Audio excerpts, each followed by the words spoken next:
All right. Welcome, ladies and gentlemen. Thank you for joining us for January's online chamber luncheon. We're here with Jamie Stickel, the Economic Development Director for the City of Canby, and we're going to be in conversation with her in just a moment. But as you know, per always, I wanted to take a moment and introduce our board of directors, give you some updates on what's happening around Chamberland. And this is exciting because this is the first time I'll introduce the 2021 Board of Directors. And more information coming soon. We have our annual board retreat later this month, and we will appoint officers at that time. So at this time, I'm just going to be reading the 2021 board member names and affiliations, and then we will announce officer positions here later this month.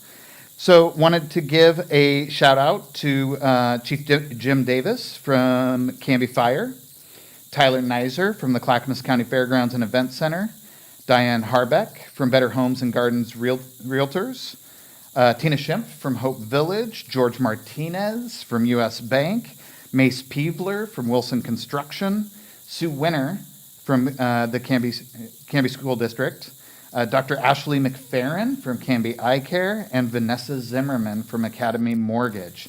And this year, moving into the past president position, will be Terry Giesick from Gustafson Insurance and Frontier Golf Course.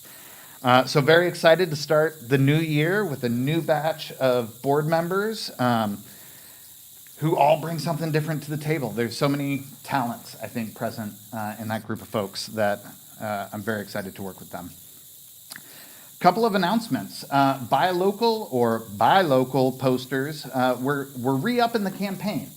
And we're going to be distributing a new round of posters to kind of keep things fresh and keep people's eyes on it. We completely redesigned the posters.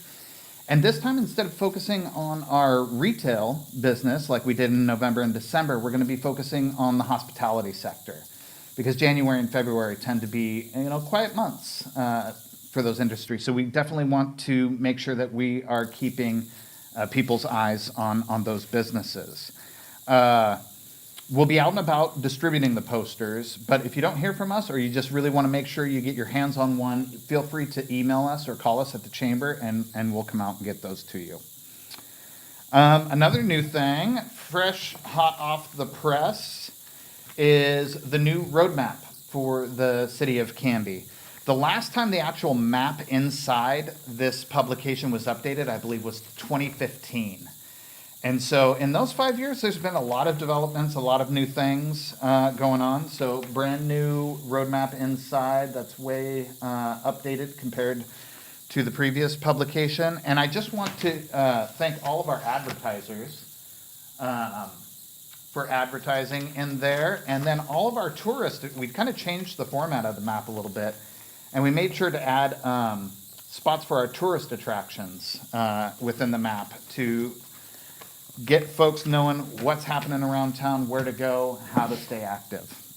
So thank you to all of you. We'll be driving around for sure to realtors, title businesses, any kind of venue that visitors, tourists, the kiosks around town. We'll make sure the bike hub on Holly and Territorial, we'll make sure that we're getting it out to all of these places. But if you have a usage for this, let us know, and I can also drop those materials off for you, along with the relocation guides.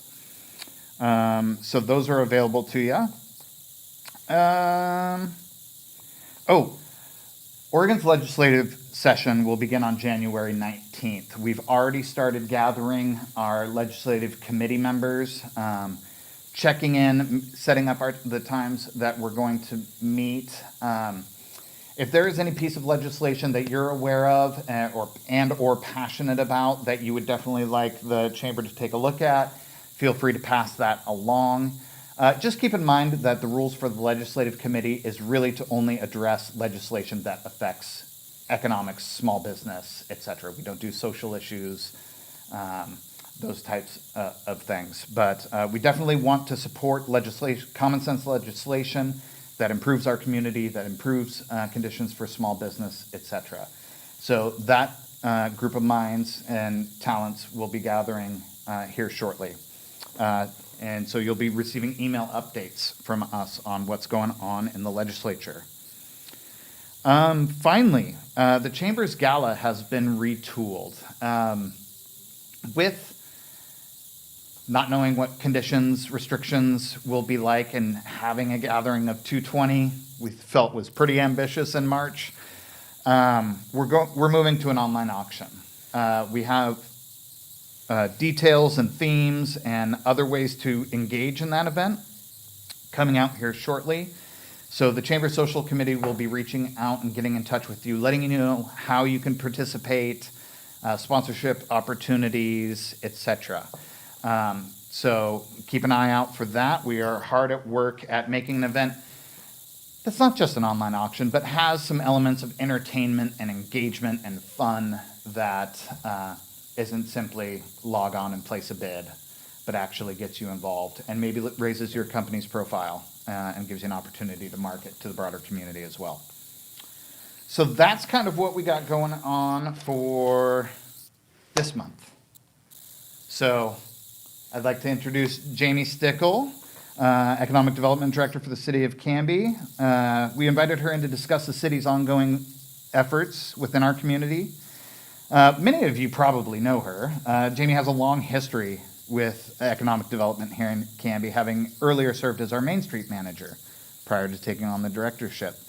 So let's jump right in. Hi. Hi. How are you? Good. How are you? Good. Thank you so much for having me. It's good to see at least most of your face. I know, right? It's always interesting to actually occupy physical space with people nowadays. So yes, thank you very much for being here and leaving the home office, and as we all do. So if you could, would you take us back into 2020 and maybe talk a little bit about the city's efforts and things that the city did in order to help local businesses through the COVID pandemic? I know there are many things, but I just want to make sure our members actually know about those efforts. Yeah, absolutely. And before I get started, I think one of the things that when I think back at 2020, I just think about our businesses and how strong and thoughtful, how well they worked together, how well they came up with new ideas to, promote the offerings that they had within the limited capacities that they had. So, when I think about 2020, I really think about how strong our business community, how strong it is, how strong it was. Not to say that it wasn't hard times, obviously, but so the city, when the COVID pandemic hit, we really started to take a look at what we could do, especially, very quickly. And one of the things that our interim city administrator did over the summer was waive the fee for our sidewalk cafe permit. And that allows for businesses to put outdoor seating on the public sidewalk outside of their business. And this was just an effort to give them more space for seating. I think maybe even when we did it, there was some indoor seating. I don't think we had gone all the way back to no indoor seating at the time. Mm-hmm. But that was one of our first kind of efforts that we were able to do while we were working on something that we called Open Air Canby. So Open Air Canby is an effort that allows, private businesses to expand to outdoor seating on private parking lots. So a great example is FOB Tap Room put their outdoor seating in right in front of them. Also, Wayward Sandwiches has also taken advantage of this program. And we're kind of mirroring that, or partnering that rather, with our temporary vendor permit, which gives a little bit of code language around putting up a tent. Yeah. And it's just to make sure that everything is kind of following a process. But we were able to get that in front of our city council in early October to be approved, and it was approved. And I think 3 days later, Wayward had their tent up, and a couple weeks later, FOB Taproom had theirs. Yeah. So that's another effort to be able to give people space, because it's hard to find space if you can only, sit a couple seats out front of your business. So that's one thing that we worked on. And actually, if I may jump in real quick, I think one thing that's also important that we contextualize for maybe people who don't know about that process is there are still public safety concerns. It's not a simple matter of, hey, throw some picnic tables and some parking spots. Put up a tent. And just put up a tent. Like, we have to be intentional and considerate about larger public safety issues. So I hear that a lot. Well, why don't you just, yes, but we have to do so responsibly, safely, code. Right. And those types of concerns. We waived the fee, I should have said that, for the temporary vendor permit. Usually there's a $50 fee. So if you're already a bricks and mortar business and you'd like to put a tent in a private parking lot, the fee has been waived. So it's really administratively done. It's a very quick process, but it allows us to make sure for safety. Right. And then we also tell them they need to contact Clackamas County, who, if you're only using the tent for 180 days, they allow that. And then we also connect them with Canby Fire, because there are certain tents that are rated differently than others. And things that you don't know until you start asking questions. But right. So Matt English with Canby Fire has been great at being that main contact for businesses to say, yes, it looks like that's good to go, and just making sure we're checking in with the people that are going to be called to the scene. Right. If something happens. Well, and I'm sure they probably have some legitimate concerns about tent material, propane heater, right? Like, right. They'd like to have a little bit of a hand. Just a little bit. Yeah, absolutely. Yeah, exactly.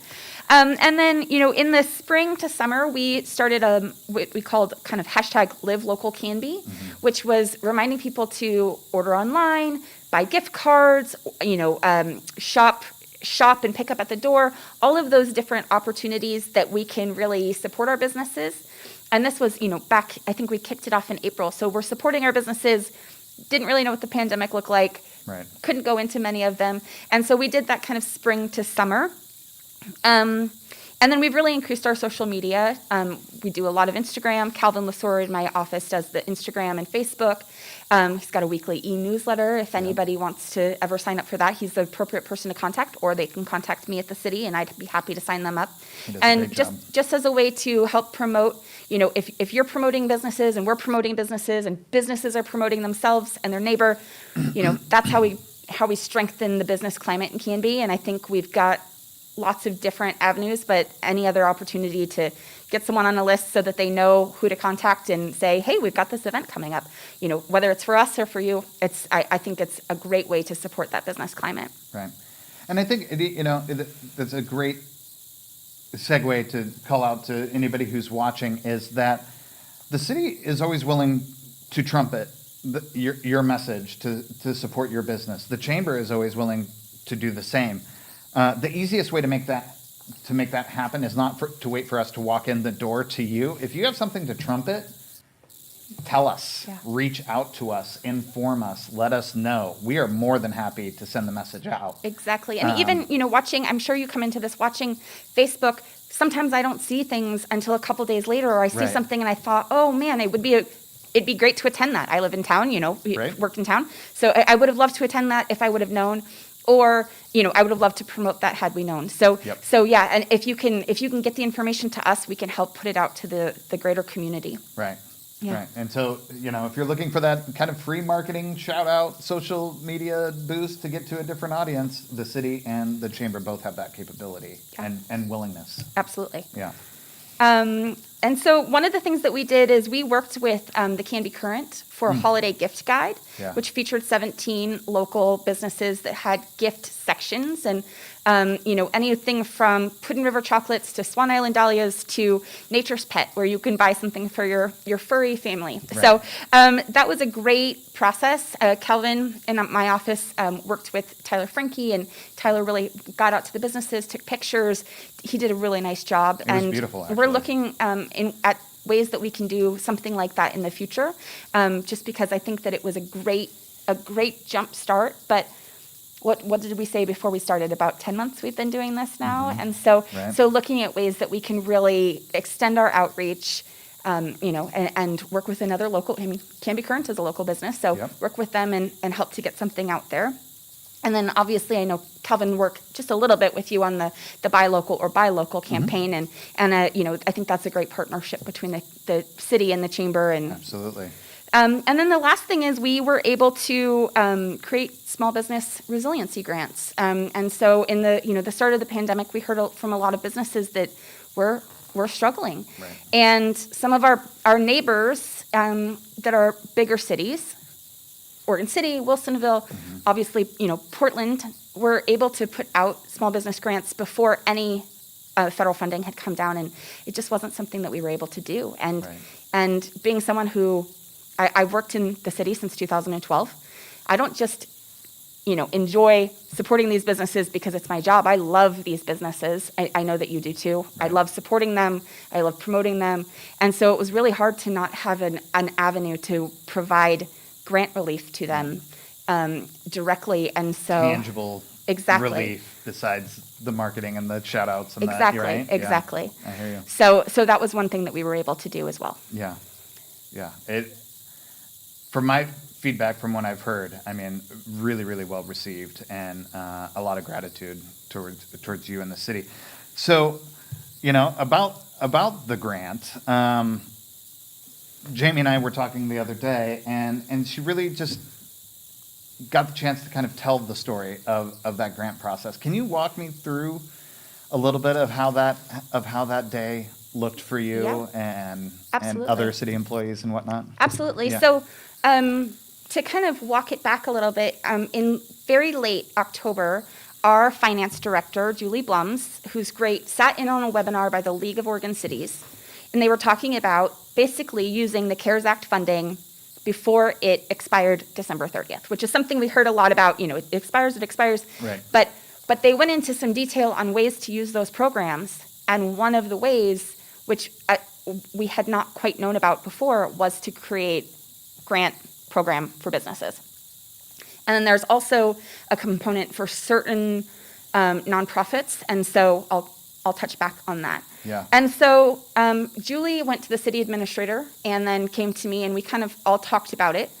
And in about 2.5 days, we wrote a grant program. Now, we were lucky that our neighbors like Oregon City and Wilsonville and Portland and Business Oregon had done some of this work. And Right. and I think you, just like we are, kind of in the process or the business of beg, borrow, and steal ideas. So we took grants and put them together, and we were able to make a grant program in about 2.5 days. And the reason it was that short is that it had to go before our city council, and we needed a resolution.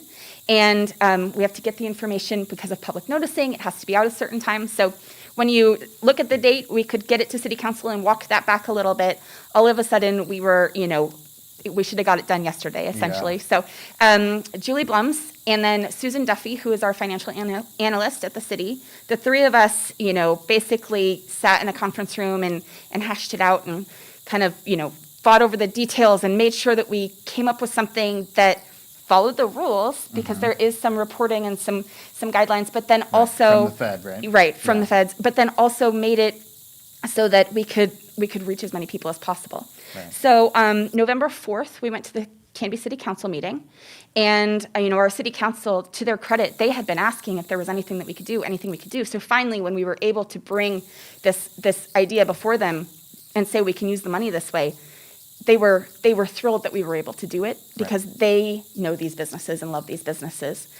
Right. And so the way that it was written is that we did up to $150,000 for small business grants and up to $150,000 that would support local nonprofits. And it couldn't just be local nonprofits, but it had to be local nonprofits that would provide rent and utility assistance for citizens. And so one thing I learned in this process is the Canby Center has a mechanism already in place to be able to do that. So we said, would you like a little extra money provided it passes? And they said, we have a backlog of people that need help. So we would love a little extra money.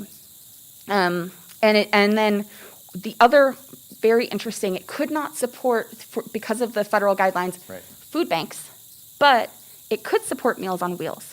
So we contacted the Adult Center, who does Meals on Wheels, and said, if you had some more money, would you be able to expend that? And they had seen their numbers increase because people aren't going anywhere. Right. And they serve some of our population that is the most heavily impacted. Yeah, I was going to say most nervous, but heavily impacted.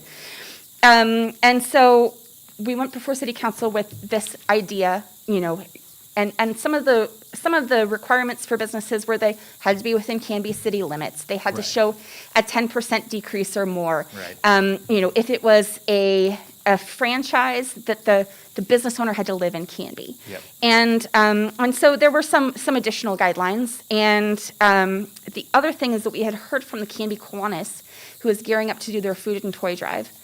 And they were asking for if we could give some of this money, and it didn't fit within this program. But our finance director, one of the things that she proposed to our city council was that maybe we could allocate some other funding towards them to help with the food drive aspect of it. So at that November 4th meeting, we basically approved up to $150,000 in small business grants, up to $150,000. 140 of that went to the Canby Center For the rent. rent and program. utilities, and then 10% went to the adult center, and then an additional $15,000 went to Canby Kiwanis for their food drive, essentially. Wow. So that was, the way the city council meetings go, probably one of the better city council meetings I've ever been Right? at, because it's a good way to just say, okay, we're going to really, get out there and do something that's super impactful. Luckily, we had all of those documents ready to go. So November 5th, the grant went live, and basically, I know that you guys helped do some outreach. We reached out to some other nonprofits. In our office, we reached out to over 80 businesses, some email, some in person, some phone, and then also people who are getting our newsletter, your newsletter. Right. So we really tried to get in the doors of our small businesses and call them, find ways to connect with them.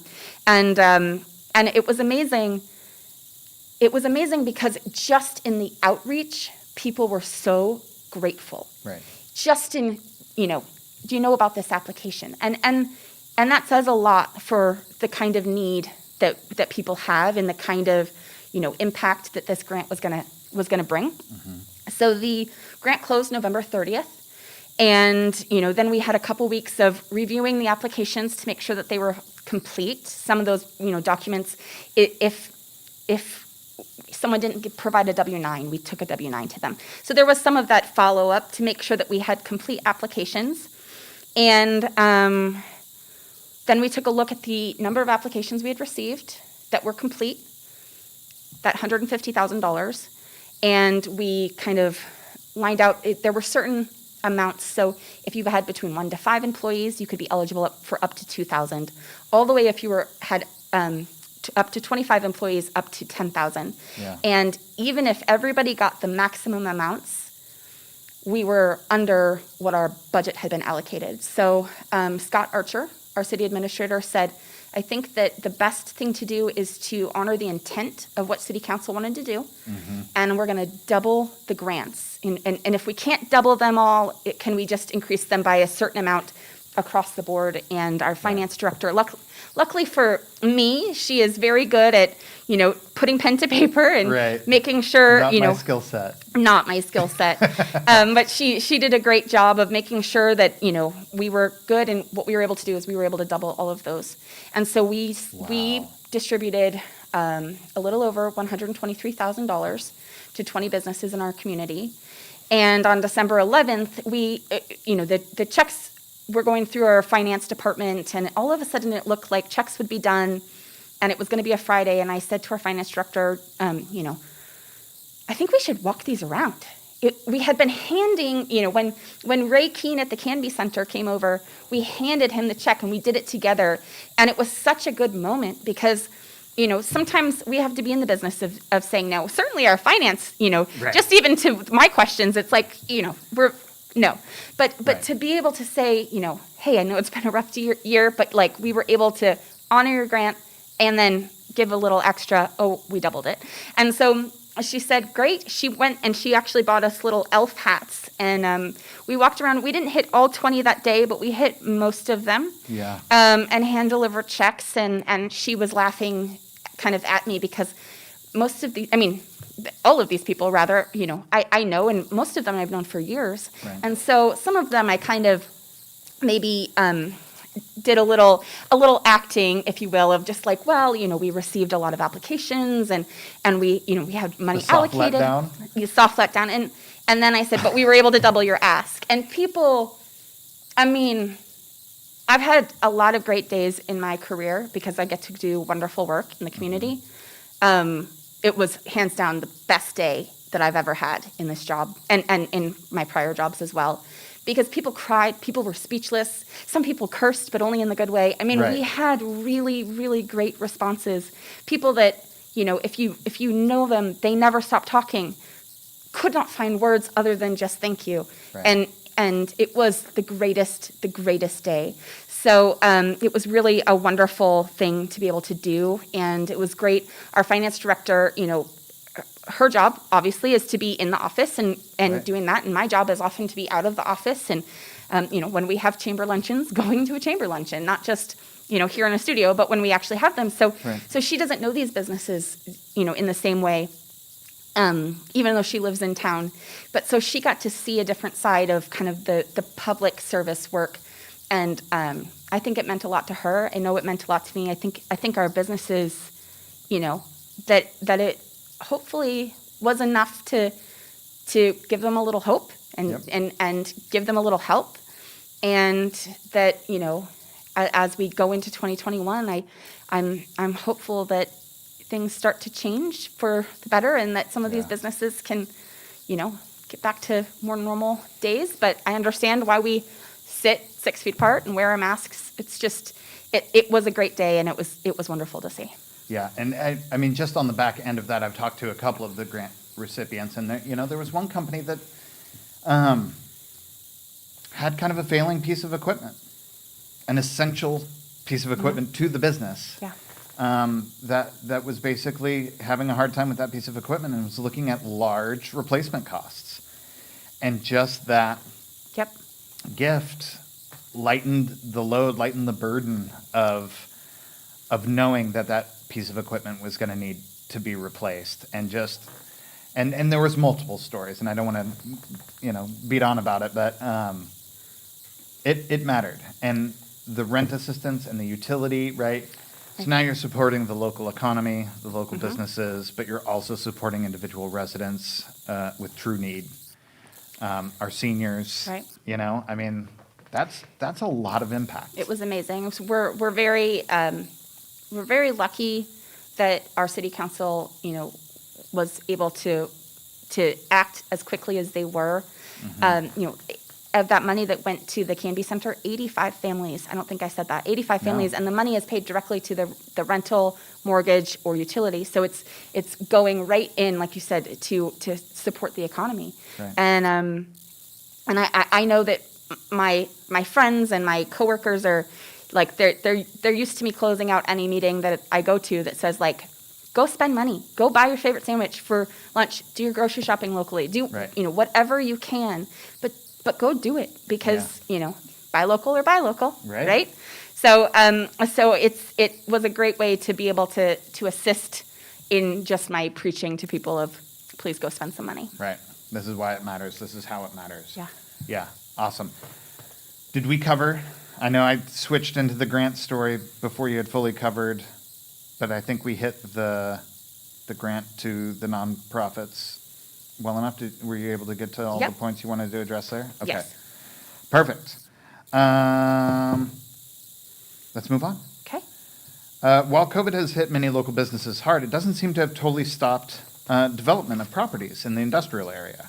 I was wondering if you could update our members on the active and publicly announced projects that are in development in that area. Yeah.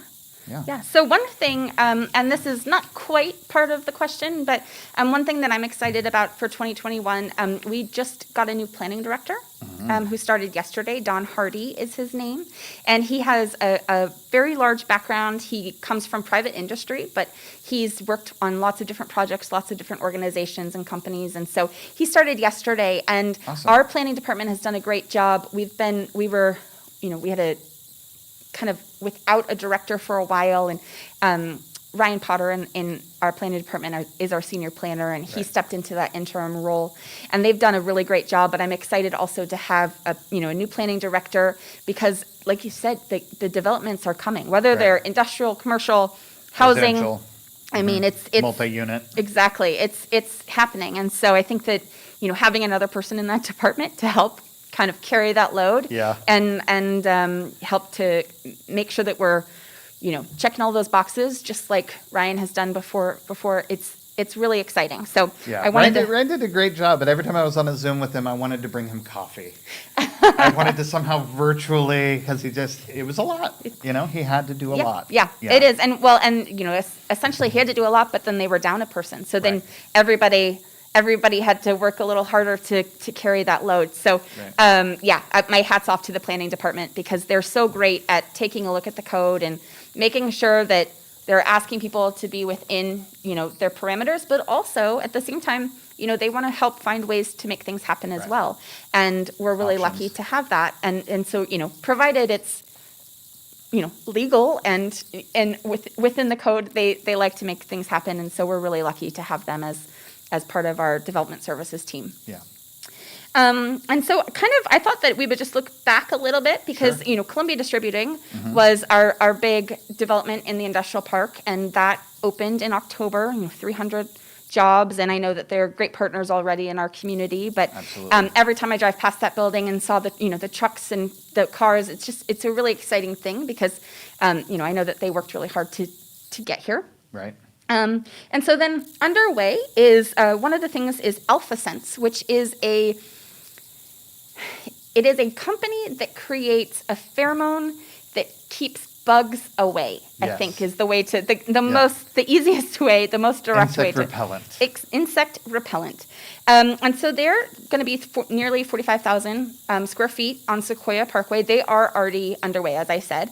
And they were approved, I think, in early 2018, maybe even 2017 through the design process. And then all of a sudden, a building started going up, which is really, it's exciting. But some of these, sometimes we work with a company for a long time and it doesn't work. Sometimes something like this. Sometimes people are like gangbusters. So it's always interesting. And that's something that I've learned in my time as the director is that, no two projects are ever the same. Yeah. If you've seen one project, you've seen one project. Right. Exactly. So that's really exciting. And then Caruso Produce. So they're coming in at nearly 100,000 square feet. And they are coming to us from Tualatin. Yep. And they are, a warehousing produce company. They are a 75-year-old company. So they're a family-owned 75-year-old company coming to Canby. I hope that they make the next 75 years and then some, and not some, a lot here in town. And so that building is, walls are up and they're actively working on that. And then, so they are going to be on basically Walnut. They're kind of in this inner chunk of land. So they're building 4th Street, which is it is going to be a kind of a connection between Sequoia and Malino. Their access to their business is on Walnut. And then there are some properties right in the front on Sequoia. So they're kind of in a little bit, but you can see them because there's, as of right now, not anything near them. Stanton Furniture is the development that is on Township and Malino, and it also borders 4th Avenue as that gets built out. And so they're also coming to us from Tualatin. I keep apologizing to the economic development director in Tualatin that we didn't poach them, but we did have land. So they I think they were both leasing and now they're coming out here, which is really exciting. Same to the Tualatin Chamber director. Yes, exactly.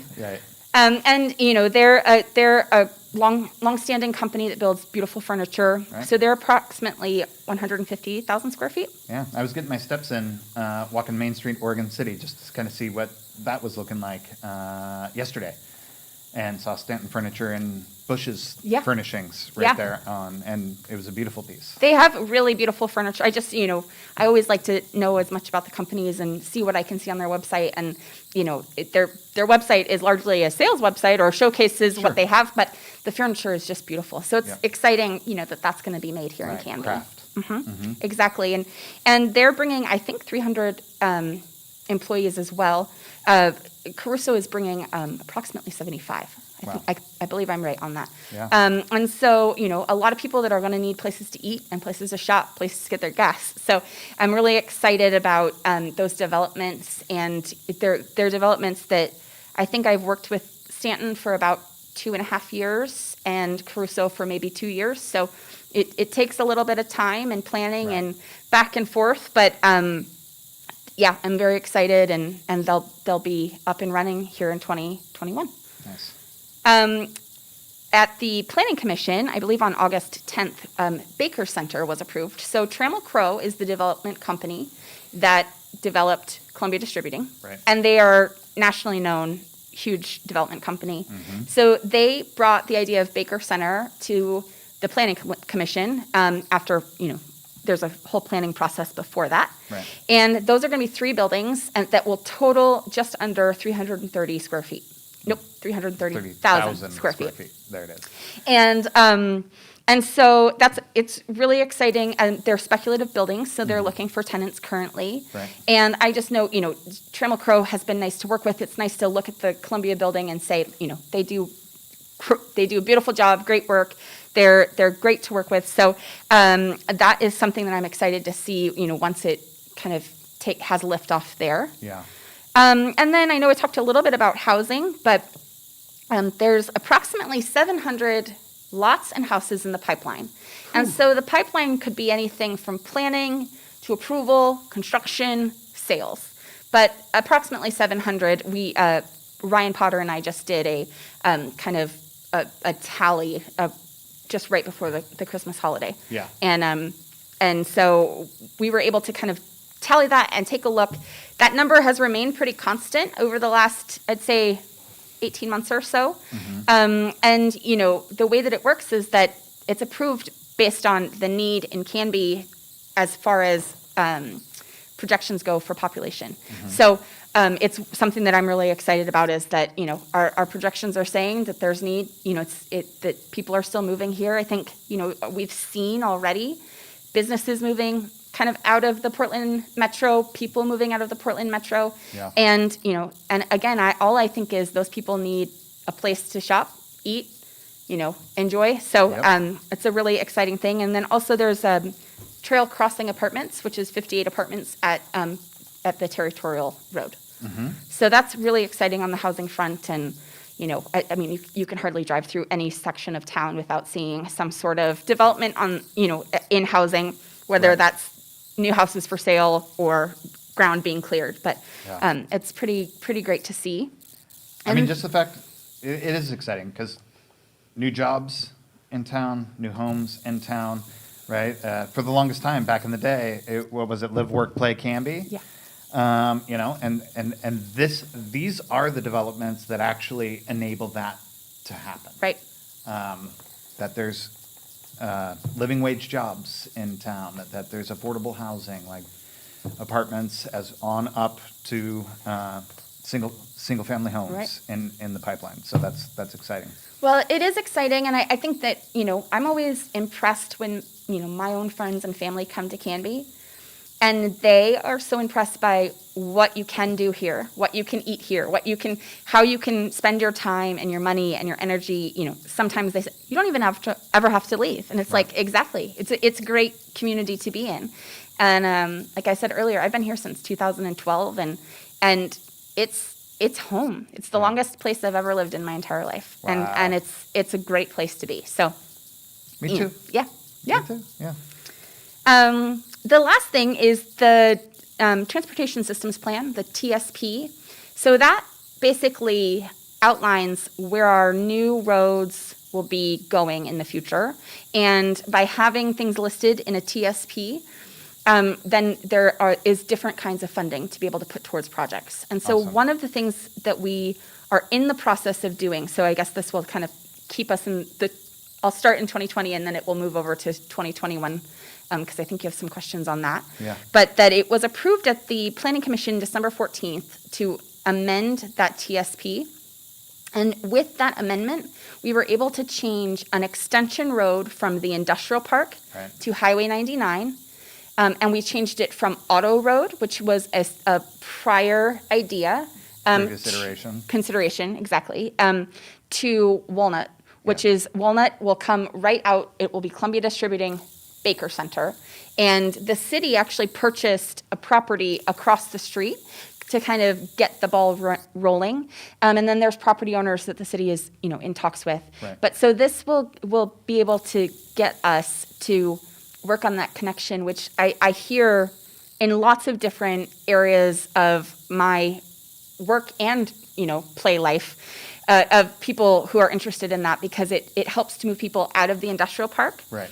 Without having to use Sequoia, although we did install the city's very first traffic light. Very first traffic light. Big city. It is, which has helped some, but it will help to move people out. It will help, just for the south side of town, people coming from, let's say, Tofty Farms, and especially as that continues to grow, move them out to Highway 99 a little bit quicker. Yeah. So that was approved at the Planning Commission December 14th, which is really exciting, and it will go before the Canby City Council later this month. Perfect. Awesome. Yeah. I think decreasing that pinch point of traffic off Sequoia and really giving a second non-Haynes Right. Exit point to the industrial park will really help the city move in the way that it needs to. Absolutely. Yeah, awesome. Okay, last question. As we enter into 2021, are there any further project developments or other city-led efforts that our members should know about? Well, so one of the first things I wanted to, hint on again is that the TSP amendment will go to City Council January 20th. That's something that, like I said, there's a lot of support for.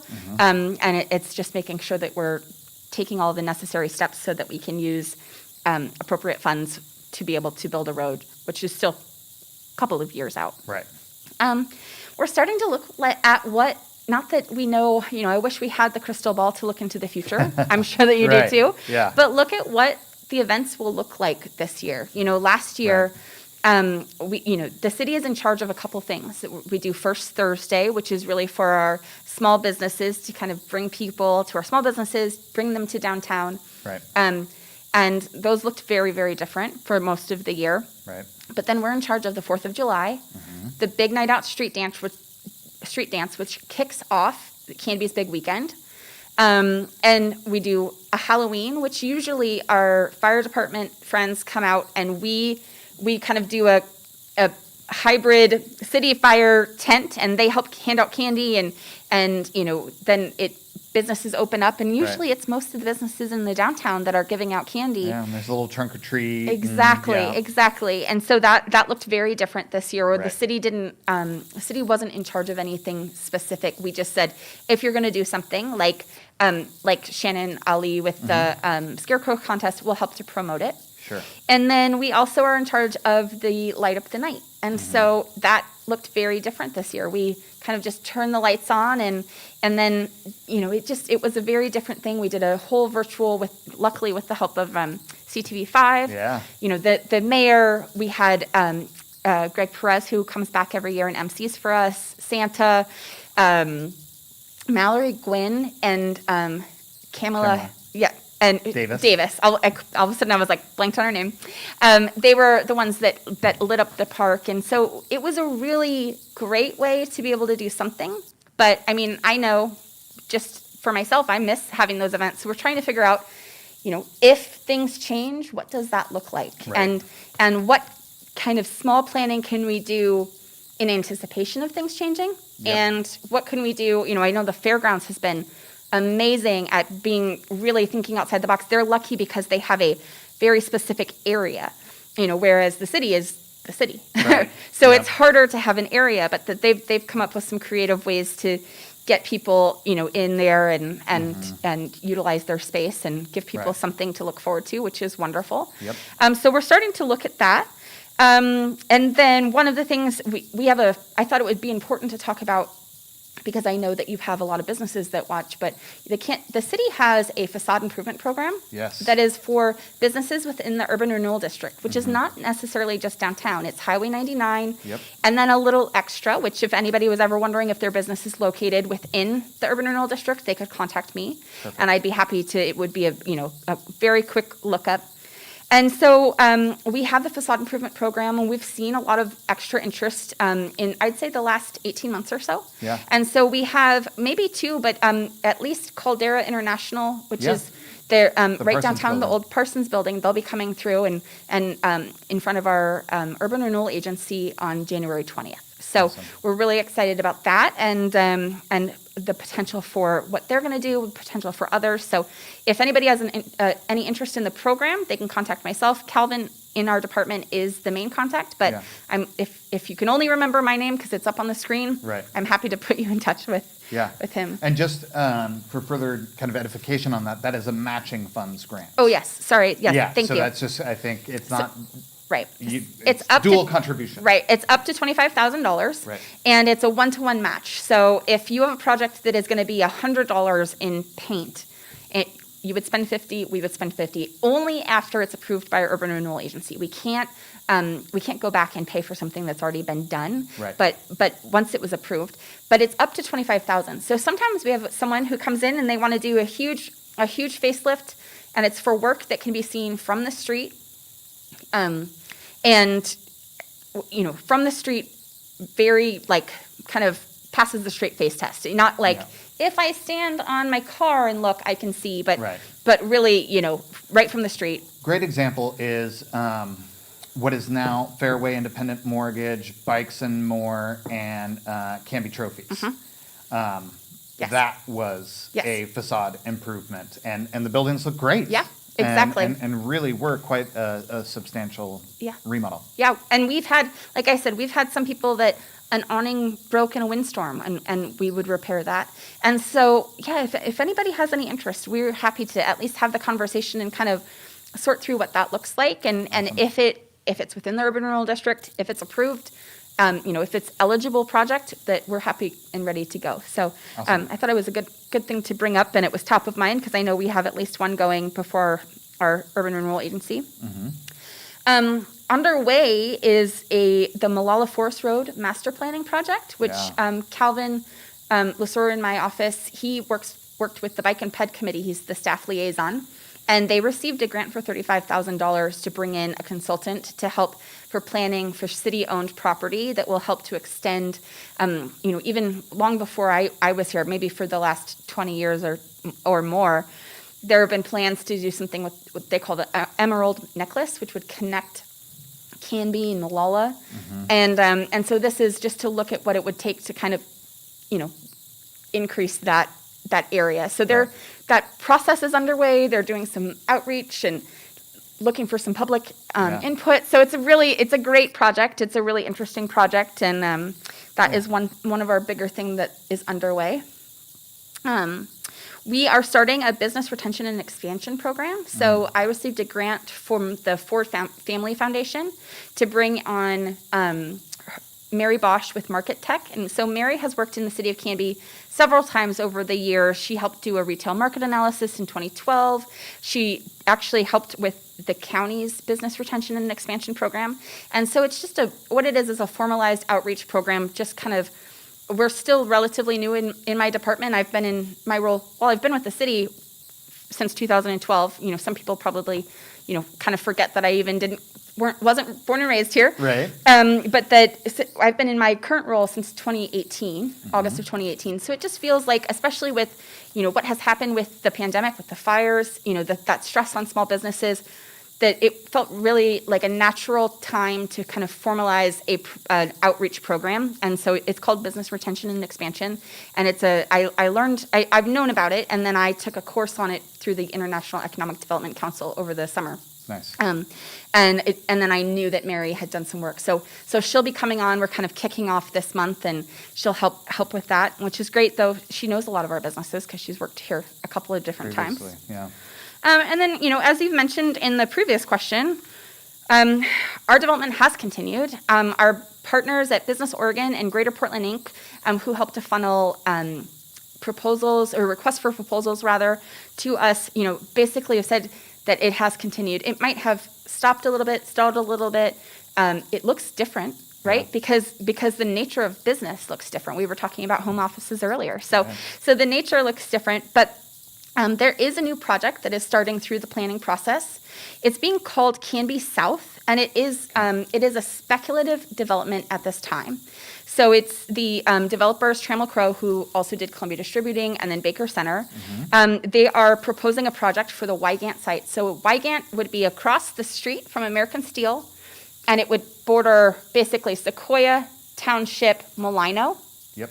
Just to kind of paint a picture. Mm-hmm. And so it's proposed project for that site, and it would be roughly 47 acres.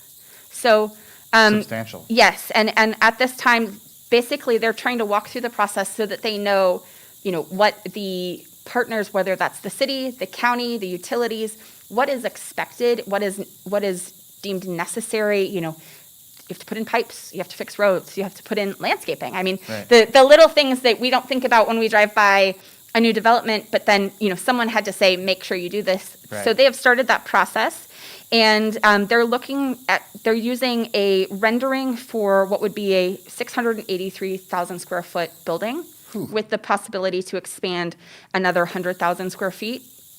So would be a bigger development. Right. Again, more jobs, Right. more tax revenue Yeah. coming in. And so they're going through that process right now. They had a pre-app in late November. And so the pre-app is that first process where they hear from our partners that say, this is what you need to do. And they've started to reach out to the neighbors because as part of the, again, going back to our planning department, as part of the requirements of our code, you have to have a neighborhood meeting. So they're reaching out to the neighbors and they're hosting a neighborhood meeting. And so we'll see if that develops into something. They're trying to find users currently. So there's not a user attributed to that proposed development. Right. It's that they're trying to make sure that they've got all their ducks in a row so that when they find the right person or the right company rather, Right. that they're ready to go. But I mean, that is the first kind of glimmer of real potential on a project of this size, is that we're going public and Certainly. and the interest is there. Yeah, exactly. Yeah, and legitimate. Exactly, Yeah. exactly. And I think it's, especially having worked with Trammell Crow, their engineering company is VLMK, that's done, before Trammell Crow came to our industrial park, has done a lot of work with us. So it's really, it's great because, now it's not those people, it's like, hey, hi, how are you? Right. We know each other and Relationships we've are worked there. together and they know, Jerry at Public Works, and they know, Right. Dan at Canby Utility. So Right. it's great when you have those relationships, and part of that just takes time. And so, Yeah. now I feel like I've had enough time here that I've started to build those relationships, but it's really That's good. great to see. Yeah, awesome. Yeah. Well, thank you for the update. Thank you so much. Totally appreciate it. Want to thank everybody for joining us today. We appreciate your time and attention, and we wish you all a wonderful day. We've crossed the threshold into the new year, and it is a time for many where we redouble our efforts and reaffirm our goals. This year is no different. Last Sunday, my family sat down together and made 52 promises and wrote them on pieces of paper. We'll draw a new promise every Sunday night. Some are big personal goals to work on. Some are fitness related. Some are related to our relationships, friendships, and other important people in our life. If COVID has taught us anything, it has taught us the importance of our community and the strength and necessity of our relationships. I hope that as you cast forward into 2021, it is with all the optimism and good faith you can muster, because we can all use a little bit of both right now. So be well, be safe, and reach out to us if you need us. And thank you to Jamie for joining us today. Thank you so much. Yeah.